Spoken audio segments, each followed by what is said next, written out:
हमारे साथ आशुतोष रावत साहब वरिष्ठ पत्रकार हैं। बहुत बहुत स्वागत है आशुतोष जी आपका। निरंजन पोद्दार जी राजनीतिक विश्लेषक, सर आपका स्वागत। पोद्दार साहब मुझे यह बताइए कि बीजेपी बैठक पर बैठक कर रही है, प्रभारियों की क्लस्टर प्रभारियों की नियुक्ति कर रही है, कांग्रेस भी अपने तरीके से तैयारी कर रही है, लेकिन सर सवाल यहां यह उठता है कि एक तरफ ये जो बीजेपी के खेमे नेता जा रहे हैं, बीजेपी के खेमे में एक पहलू यह कहता है कि उनको डर दिखाया जा रहा है, लालच दिया जा रहा है, दूसरा पहलू यह है कि वो वहां पर परेशान हो चुके हैं। ये जनता के बीच में एक यार नैरेटिव सेट हो रहा है इस अदला बदली से।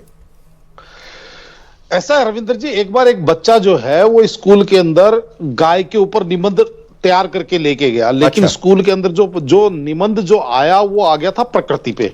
हाँ। अब बच्चे को समझ में नहीं आया क्या जवाब दूं, तो उसने जो निबंध तैयार किया था गाय के ऊपर, वो क्या लिखता है वो सुनिए। वो लिखता है हाँ।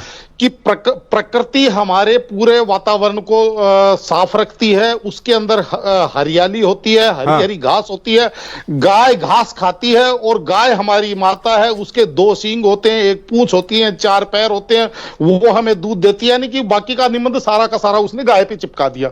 यहां पे भी कदाचित आप ये मान के चलिए, जब भी कांग्रेस प्रवक्ता जब आते हैं तो वो एक रटा रटाया निबंध लेकर के आते हैं। आप सवाल कुछ भी पूछें, वो वही मणिपुर, वही पहलवान और वही महिला और वो जिन चीजों को।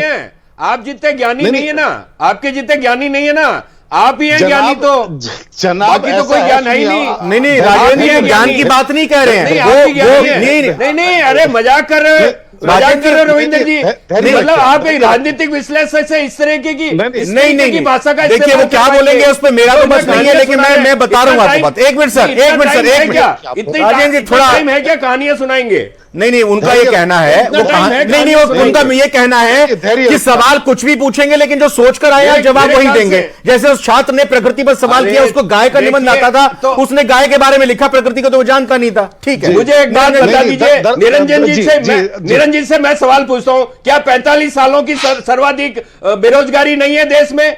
क्या इस देश में सर्वाधिक महंगाई नहीं है?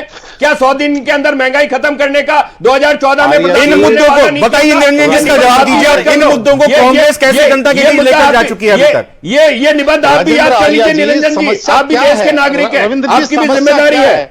कांग्रेस आज की तारीख में एक राजनीतिक पार्टी की तरह लगी नहीं रही। कांग्रेस आज चुनाव नहीं लड़ी नहीं रही। कांग्रेस आज ऐसा लग रहा है जैसे भारत के अंदर एक एनजीओ का काम कर रही है, एनजीओ की तरह। आज आप ये बताइए, चुनावी रणभेरी बच चुकी है और इनके जो राष्ट्रीय नेता हैं, इनके जो प्रमुख नेता हैं, वो आज कहीं कहीं घूम रहे। इधर दूसरी तरफ भारतीय जनता पार्टी, आप ये मानते हैं जनता के साथ एक राउंड उनका हो चुका है। 1 किलोमीटर अरे यार करोड़ों लोगों को पड़ेगा ना ये काम। करोड़ों लोगों को थोड़ी देर बाद बीच में छुट्टी लेकर भी तो चले जाते हैं रेस्ट लेने के लिए। कुल बहुत बहुत धन्यवाद करूंगा। आज फिलहाल प्राइम डिबेट में आज इतना।